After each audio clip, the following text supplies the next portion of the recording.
नमस्कार, मी श्रीकांत उमरीकर. आपण पाहतात अॅनालायझर. लाईक करा, शेअर करा, सबस्क्राईब करा. अॅनालायझरचे जे ॲप आहे ते डाउनलोड करा. सर्दीमुळे जरा माझा आवाज खराब येतो आहे, त्याच्याबद्दल दिलगिरी.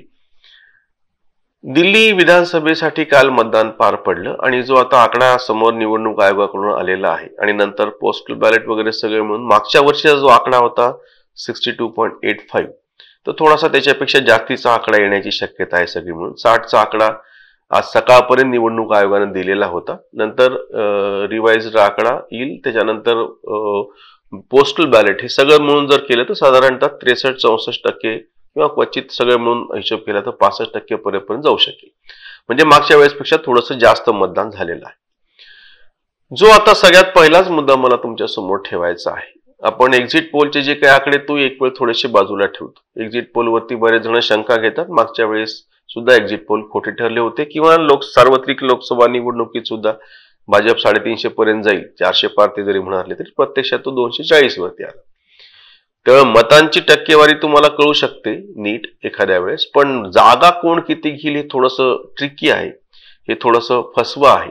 त्याच्यामुळे आपण ते नंतर विचार करू. पहिल्यांदा जो मुद्दा मला किंवा ठेवायचा आहे किंवा थोडी खंत व्यक्त करायची आहे की शहरांमध्ये मतदान असं 60-65% अडकलेलं का आहे. एकतर मतदार याद्या दोषी आहेत असं तरी म्हणा, सदोष, किंवा दुसरं एक गोष्ट अशी आहे की सगळ्याच पक्षाचे कार्यकर्ते मतदारांना बाहेर काढण्यामध्ये अपयशी ठरत आहेत. समजा आम आदमी पक्षावरती रोष होता तर मोठ्या प्रमाणात त्यांच्या विरोधातल्या मतदारांनी समोर येऊन मतदान करायला पाहिजे होतं, किंवा आम आदमी पक्षाचे जे समर्थक असे कार्यकर्ते आहेत, मतदार आहेत, त्यांनी मोठ्या जोमानं परत एकदा केजरीवाल यांना तिसऱ्यांदा तिथं बसवायचं आहे कारण की भाजपने मोठं आवाहन केलं म्हणूनही मतदान करायला पाहिजे होतं. पण मागच्या वेळेसपेक्षा ह्या वेळेसचा मतदान टक्का तो चांगला आहे. 60-65% मतदान म्हणजे चांगली गोष्ट आहे, पण तो वाढायला अपेक्षित होता. तो वाढत का नाही ही चिंतेची गोष्ट आहे. आणि हे एका अर्थाने लोकशाही व्यवस्थेमध्ये आपल्या सगळ्यांचं अपयश आहे की आपण अजूनही मतदार याद्या व्यवस्थित असणे आणि त्याच्या पुढचा टप्पा म्हणजे प्रत्यक्ष ज्यांची सगळ्यांची नावं आहेत ते सगळं मतदान प्रत्यक्ष घडवून आणणे. त्याच्यामध्ये अडचणी येऊ शकतात, त्यामुळे काही प्रमाणात आपण ठीक आहे, पण आपण हा आकडा 70-80-90% सहजपणे का नाही नेऊ शकत. त्या तुलनेमध्ये ग्रामीण भागामध्ये म्हणा किंवा ईशान्य भारतामध्ये म्हणा किंवा अगदी काश्मीरमध्ये सुद्धा काही ठिकाणी फार चांगलं मतदान झालेलं होतं. आजही आपल्याकडे आदिवासी आणि ग्रामीण बहुल अशा सगळ्या याच्यामध्ये मोठ्या प्रमाणामध्ये मतदान होतं. मग हे शहरी मतदान का होत नाही. दिल्ली एका अर्थाने पूर्णच्या पूर्ण शहरी असं राज्य आहे आणि त्या ठिकाणी जेव्हा मतदानाचा आकडा तोच राहतो थोडासा वाढ होऊन, हे एका अर्थाने आपला पराभव आहे सगळ्यांचा. पहिला मुद्दा आहे. दुसरा मुद्दा, एक्झिट पोलचे जे आकडे समोर आलेले आहेत, हे आकडे जे काही सांगता आहेत त्याच्यातून आम आदमी पक्षाच्या विरोधामध्ये सर्वसामान्य लोकांचा रोष आहे एवढा तर निष्कर्ष काढता येतो. प्रत्यक्षामध्ये निकालाचे जे आकडे येतील ती गोष्ट वेगळी. टक्केवारी मतं आपची घसरलेली आहेत आणि आपची सत्ता पण जाईल असं सांगतायत. आपण बघूयात तिथं निकालामध्ये. पण एक तर निष्कर्ष आताच निघतो की आम आदमी पक्षावरती लोकांचा रोष दिसतो आहे. त्याची कारण काय आहेत की तुम्ही जी आश्वासनं दिली तुमच्या मतदाराला भुलवण्यासाठी म्हणून, तो तुमचा मतदार तुमच्यावर नाराज झालेला आहे. तुमच्यावरती नाराज असलेला मतदार सोडून द्या.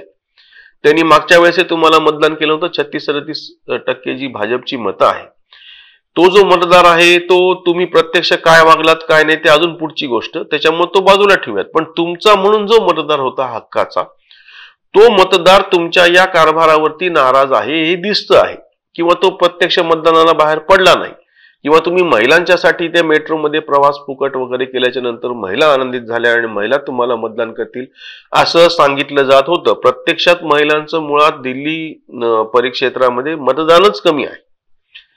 त्याच्यामुळे तो एक मतदार तुमच्याकडं जास्तीत जास्त जरी गेला तरी एकूण त्याची संख्या कमी आहे. आणि तिसरं म्हणजे मुस्लिम मतदार हा जे सांगितल्या जात होतं आम आदमी पक्षाकडे जाईल तसं ते दिसत नाहीये.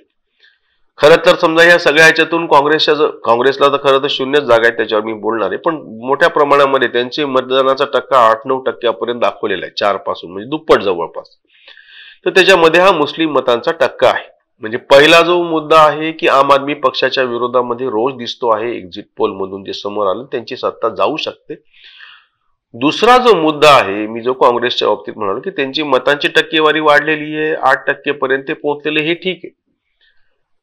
अडचण अशी आहे की तिथे त्यांना जेमतेम एक जागा जिंकताना ते दिसत आहेत. काँग्रेसचं तिथं अस्तित्वच नाही. ज्या काँग्रेसकडून आम आदमी पक्षानं सत्ता ताब्यात घेतलेली होती शीला दीक्षित यांचा पराभव करून, त्याच्यानंतर काँग्रेसने तिथे प्रमुख विरोधी पक्ष म्हणून ठामपणे उभं राहायला हवं होतं. खरं तर ज्या 6-8 आमदार त्यांचे निवडून आलेले होते आणि आम आदमी पक्षाला पाठिंबा देण्याचा विषय होता 2013ला, तेव्हाच काँग्रेसने जी ही भूमिका घेतली असती, कारण की हा आपला भविष्यातला शत्रू आहे, आपण एका अर्थाने आपल्याकडे ग्रामीण भाषेत म्हणे ना ते साप पाळला म्हणून, तुम्ही त्यांना पाठिंबा देऊन त्यांना मोठं करून त्यांना सत्तेवरती आणून लोकांमध्ये हा संदेश दिला की आम्ही जर त्यांच्या पाठीशी राहणार असू, त्याच्यापेक्षा मग लोक म्हणले आम्ही स्वतः प्रत्यक्ष आपच्या पाठीमागे जातो, काँग्रेस कशाला पाहिजे मध्ये. लोकांनी काँग्रेसला मतदान करावं, काँग्रेसने आम आदमी पक्षाला पाठिंबा द्यावा, असं उलट द्रविडी प्राणायाम करण्याच्या पेक्षा लोक म्हणाले आम्ही सरळ आम आदमी पक्षाला पाठिंबा देतो. त्यांनी त्या पद्धतीनं त्यांचं सरकार 2015 मध्ये पुन्हा निवडणुका जेव्हा झाल्या तेव्हा निवडून आणून दाखवलं. काँग्रेसची ही भूमिका चुकली तेव्हा त्यांना पाठिंबा देण्याची. तेच नाही, आता सगळे असं सांगायला लागलेत मतदानाच्या नंतर सुद्धा, आधी ते सांगतच होते की लोकसभेमध्ये यांना पाठिंबा देण्याचं कारणच काय होतं. पाठिंबा दिला तरीही 0 जागा आल्या, काँग्रेसलाही काही फायदा झाला नाही आणि आम आदमी पक्षाचा तर एकही खासदार निवडून आला नाही, जेव्हा की पंजाबमध्ये बाजूलाच त्यांनी युती करण्याला नकार दिलेला होता, इंडिया आघाडीतच राहिले नाही. मग असं होतं तर ठामपणे, किंवा गोव्यामध्ये त्यांनी अर्थकाठी आणलेली आहे, गुजरातमध्ये आणलेली आहे, हरियाणामध्ये पण आम आदमी पक्षानं हे केलेलं आहे. जागोजागी आम आदमी पक्षानं काँग्रेसची आडकाठी केलेली आहे. असं असताना त्यांच्याबरोबर युतीच करायची नव्हती, ठामपणे विरोधामध्ये उभं राहायचं होतं. जे काही फायदा तोटा झाला असता तरी त्याचा एक अर्थाने फायदा असा घेऊन पक्षाची यंत्रणा नीट राहिली असती आणि भविष्यामध्ये आपल्याला पक्षाच्या वाढीसाठी त्याचा उपयोग झाला असता. आज आम आदमी पक्षाशी युती करायची नाही असा जो निर्णय दिल्लीमध्ये झाला तो त्यांनी घेतलेला नाही, परिस्थितीनं लादलेला, किंवा आम आदमी पक्षाने निर्णय घेतला होता आम्ही आमचं स्वतंत्र लढणार म्हणून तुम्हाला स्वतंत्र लढण्याशिवाय पर्याय उरला नाही. आणि आता दिसताना चित्र असं दिसतंय की काँग्रेसला तिथे कुठेच उभं राहायला काही जागा नाही, त्यांच्या काही जागा निवडून येतील, एक जागा जेमतेम सगळेच सर्वे सांगतायत, म्हणजे ह्याच्यामध्ये काही बदल आहे असं नाही. तिसरा जो मुद्दा आहे, भाजपचं सत्ता येईल पण त्या अनुषंगाने मला मांडायचा तो थोडासा वेगळा मुद्दा. जर आम आदमी पक्षानं अशी तक्रार केली होती की भाजपवाले आम्हाला कामच करू देत नाहीत, LG म्हणजे नायब राज्यपाल जे बसलेले आहेत ते कशा पद्धतीने हे सगळं वारंवार परत सांगितलं जात होतं. वारंवार तक्रार केल्या गेली की पोलीस विभाग कसा त्यांच्या ताब्यामध्ये आहे, गृह मंत्रालय, केंद्रीय गृह मंत्रालयाच्या ताब्यात, त्याच्यामुळे तेचे पोलीस आम्हाला कसे त्रास देतात. बरोबर, ह्याचा दुसरा अर्थ काय निघतो हे कळलं का आम आदमी पक्षाच्या नेत्यांना आणि प्रवक्त्यांना आणि बाकीच्या कार्यकर्त्यांना? जर तुम्ही हे तुणतुणं वारंवार वाजवणार असाल तर लोक म्हणतील मग तुम्हाला निवडून द्याच कशाला. केंद्रामध्ये ज्याला निवडून दिलेलं आहे त्यालाच आपण जर ह्या दिल्लीच्या राज्यात निवडून दिलं तरच जर आपले कामं सुरळीत होऊ शकतात.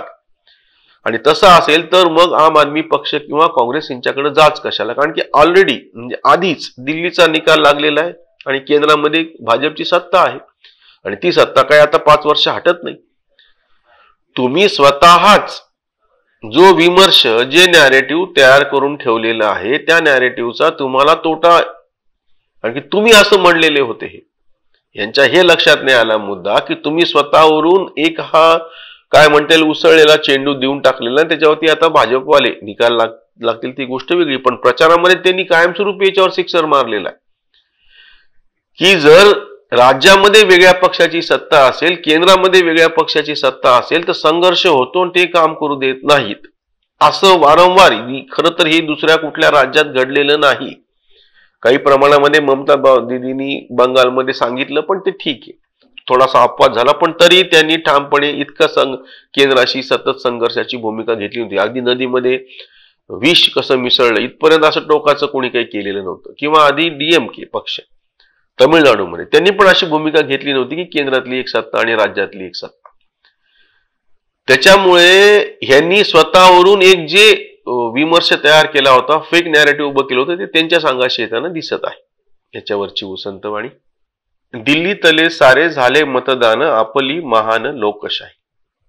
लोकशाहीवर विश्वास तो पक्का, मतदान टक्का मजबूत. एक्झिट सुचवे भाजपची सत्ता, केजरीवालचा पत्ता कटलेला. आहे तरी काय जनतेच्या मनी अंदाजांची धुनी पेटलेली. आपणी भाजप जोरात फाईट सारेच टाईट हवामान. काँग्रेसचा सारा कारभार थंडा नशिबात अंडा दिसत असे. कांत म्हणे झाली आतुर ही दिल्ली कोणा हाती किल्ली असणार कोणा हाती किल्ली असणार. दुसरी एक गोष्ट ह्या सगळ्या एक्झिट पोल मधून आणि प्रत्यक्ष मतदान जे झाले त्या आकड्यातून दिसते आहे की हे जे वारंवार बोंब करत होते लोकशाही धोक्यात आहे, मोदी अमित शहा हुकुमशाह आहे, ईव्हीएम मध्ये गडबड आहे, सगळीकडे मतदान शांततेत पार पडलेलं आहे. प्रत्यक्ष आकडा अजून समोर येईल. 65 पर्यंत आकडा गेला तर खूप चांगली गोष्ट आहे. एक चांगलं मतदान झालेलं आहे. लोकशाहीच्या नावानं जी बोंब करत होते आता राहुल गांधी संसदेमध्ये बोंबा मारलेल्या त्यांनी ते सगळं पितळ सर्वसामान्य जनतेनं शांतपणे रांगा लावून मतदान करून उघड केलेलं आहे. सत्ता बदल झाला तरी त्याचा एक चांगला अर्थ असा काढता येईल की एक पक्ष असलेला सतत 3 वेळा मुख्यमंत्री असलेल्याचा आम्ही बदल करतो. सत्ता बदल नाही झाला तरी एक चांगला अर्थ असा निघतो त्याच्यातून की कितीही शक्तिमान असं केंद्रातलं सरकार असो, किती मोठा पक्ष असो, त्याच्या विरोधामध्ये एक छोटा असलेला पक्ष आम आदमी पक्ष ठामपणे उभं राहतो. लोक त्याच्या पाठीशी उभं राहतात. त्याच्यामुळं कालच्या मतदानातून लोकशाहीचा विजय लोकांनी स्पष्ट केलेला आहे. पक्षाचा कुठला विजय होईल नाही ते आपल्याला 8 तारखेला कळेलच. इथेच थांबूया. धन्यवाद.